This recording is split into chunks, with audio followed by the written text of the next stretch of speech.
of New Orleans, amongst you, my beloved friends here in America. Do you know, my friends, it has been 14 years since I have returned back to America. In fact, the last time I was here was 1784. It was just after the signing of the Treaty of Paris, which of course occurred in September of 1783, and the Great War for American freedom. So thus I returned in 1784 to celebrate with all of you the simple fact that you had won your independence. So my dear friends, let us never forget how that independence was in fact achieved.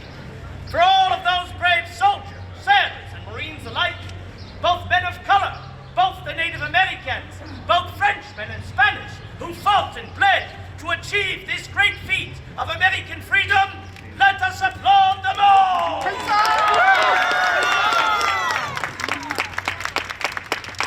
My friends, as I stand in front of this hall, known as the Cabildo, though some have been calling it the Hotel Lafayette, where I shall reside here for the next 5 days, I am reminded of all the important events that have occurred here. Most notably, when America became the next world power. Of course, I speak of that great purchase that was done not by me, but the last by another Frenchman known as Napoleon. In 1803, of course, it was decided that the Louisiana Territory and this great city of Nouvelle-Orléans would be sold. For the French under Bonaparte were concerned that the English would simply sail into this great city and take it for themselves.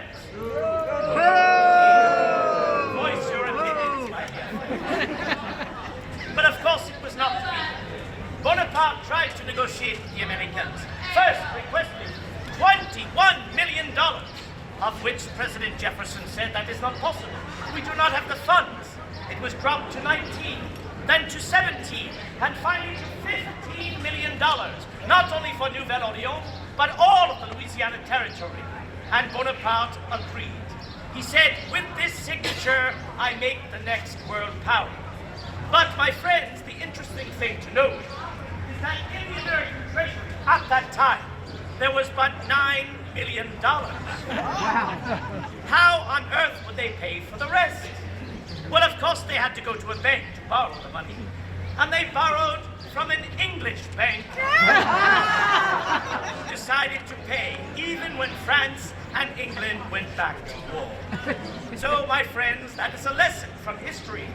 Do not put your faith in the almighty dollar, franc, or pound. Put your trust in one another. And most importantly, put your trust in history. For all of the answers to the future are found in the past. Thank you, my dear friends.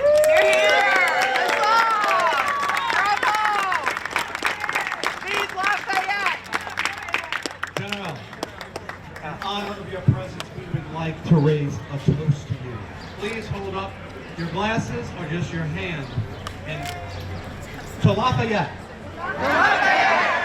for dedicating himself to our freedom and independence. Vive Lafayette! Vive Lafayette! Merci. And let me use Dr. Franklin's amplification device.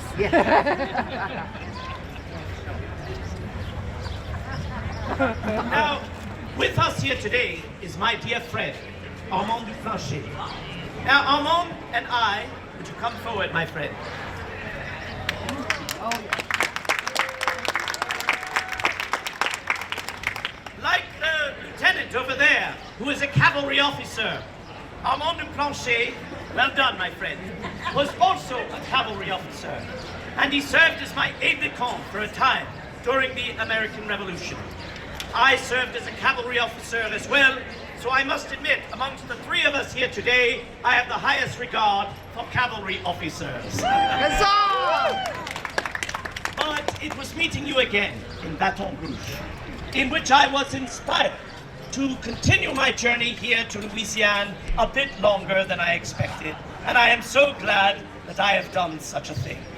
So to you, Armand, and to all of the people of Nouvelle-Orléans,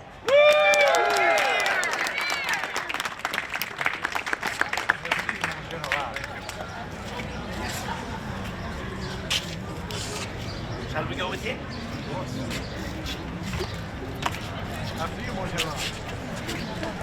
And if you could, please follow the General to the second floor gallery. Oh, yeah, yeah. Good to see you. It's really good to see you. I got Lafayette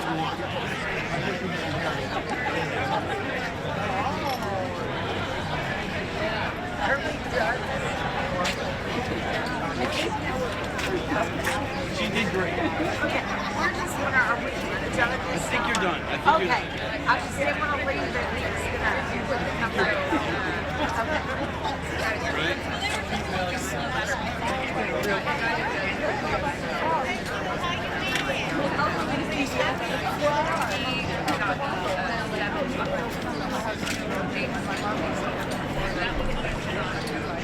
Alright, moving on. Okay.